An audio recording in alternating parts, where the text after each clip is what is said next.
Let's talk about the new film Hitman, which is directed by Richard Linklater. This also is written by Linklater and Glen Powell, who also stars in the film. So you have Glen Powell, Adria Arjona, Austin Amelio, Retta, Sanjay Rao, Evan Holtzman, Molly Bernard, and Mike Markoff starring in this movie, which is coming to Netflix, but will have a theatrical run already right now, so you can probably go check it out if you can. But if you can't, it will be on Netflix on June 7th. So this is one of those films we watched at Sundance earlier this year. One of those films that I was so excited for. Now, it didn't premiere at Sundance. It had its premiere at Venice Film Festival back in September of the previous year. Then it went to TIFF and then got a spotlight section at Sundance, because Sundance does this thing now where you can watch films that were at other festivals at the film festival, which is Sundance. So that was kind of exciting for me, because this was one of those movies that I was excited when I first heard the turnout from TIFF, and I wanted to watch it. So when I heard it was at Sundance, I was excited because I was already going to Sundance. And let me tell you about this film, because this is one of those movies that I think is just one of the theatrical experiences to have, honestly, this year. It has one scene in particular, which we'll talk about in a bit into the review. But before we get into that, make sure you're subscribed, hit the notification bell. We're on the road to 35,000 subscribers. Once we get there, it's just going to be great, right? Because we're closer to 40,000. But let's talk about this film from Richard Linklater. So I've been a fan of Linklater for some years now. The first film I actually watched from Linklater back in the day was Boyhood, and then that made me go back into his filmography,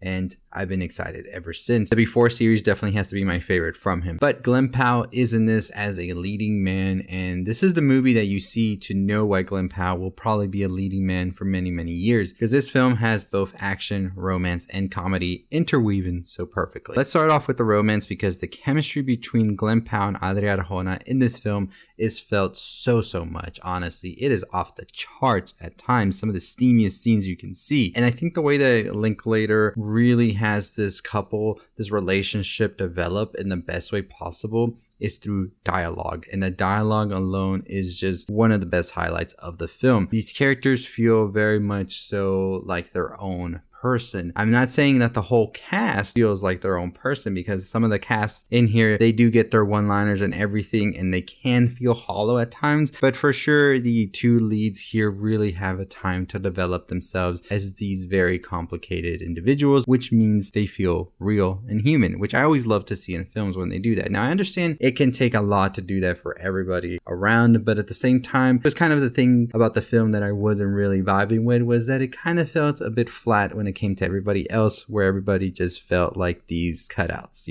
of characters. But the thing that really makes this movie push forward is the relationship between Glen and Adria's character. So Glen plays Gary Johnson, who is this college professor, also tech guy, who works for the police department part-time, and then ends up posing as an undercover hitman for them to arrest those trying to hire him, because it's illegal to try and kill people or get anybody to kill someone for you. Through all of this, he meets Adria Arjona's character of Maddie Masters, and that's all I'll say, because I don't want to give too many spoilers for the film. It's best to go into this not knowing anything. This film is shot well, I will say. There are some amazing scenes in here, and the balance that Linklater has between the romance, comedy, and action is great, because the movie kind of starts off in an actiony vibe of sorts, and when I went into this, I had no clue what I was getting into at all. I don't usually go to the festivals and read out much about the film. I see the picture, I see the logline, and if it interests me, I'm there. I'm not looking into it, and I always think that's the best way to go into a film, not knowing much. So I hadn't even seen the trailer for it, because I don't even think there was a trailer for it. And I think Hitman does a great job at weaving these different genres together, because like I said, it starts off very actiony, then we get into some romance and comedy sprinkled throughout, and it just goes back and forth between all of these genres. And Glen Powell and Adria Arjona effortlessly go well into all of these genres, and I was very intrigued throughout the whole film at seeing this relationship progress. I will say there is one scene in particular, which you probably already heard people talk about, that is very entertaining to watch. And with a full crowd at Sundance, it was just one of the best moments of the whole festival for me, because there is a scene with Glen Powell and Adria Arjona where they're having this back and forth, this dialogue heavy scene. And at times, if you don't effortlessly pull those off, the film feels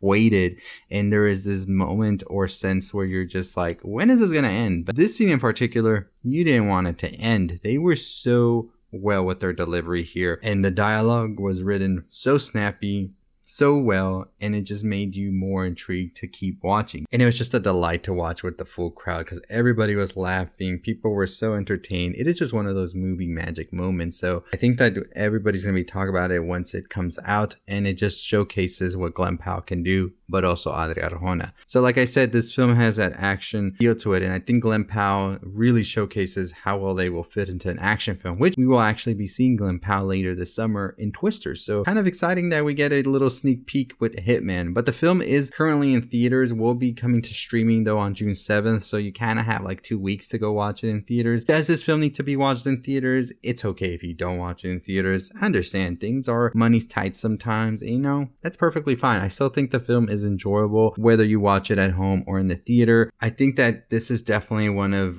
Linklater's best scripts, especially when it comes to the comedy aspect of it. One of the things, however, that didn't really fit with me is that the film doesn't feel all that much of a punch. And by that, I mean that it does have great moments. It is fun at the time, but will I think about it next year? Will I think about it in a couple of years? This is just something I do. I think about a film's longevity, and that goes into my score with it. Does this film stand the test of time? Does this film sort of inspire the work that comes after from other filmmakers, artists, whatever?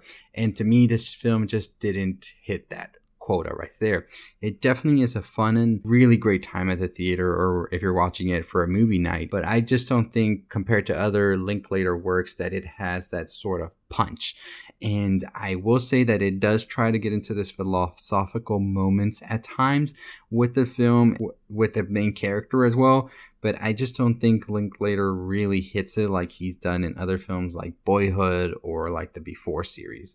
But still, it is fun, it's romantic, it is just one of those movies that is hilarious and definitely worth checking out at least once. So we give Hitman a 3.75 out of 5. I just didn't feel that it is a movie with a lot of weight at the end of the day, because like I said at the beginning, only the 2 main characters are really fleshed out, while the other ones are just like cutouts of like cardboard characters. That's the best way I could put it. But let me know your thoughts and your opinions on the film, if you enjoyed it or not. I'm probably wrong in your opinion, and that's fine. Let me know yours in the comments. Make sure you're subscribed. Make sure notification bell's on. I'll see y'all next time. Stay safe. Stay positive.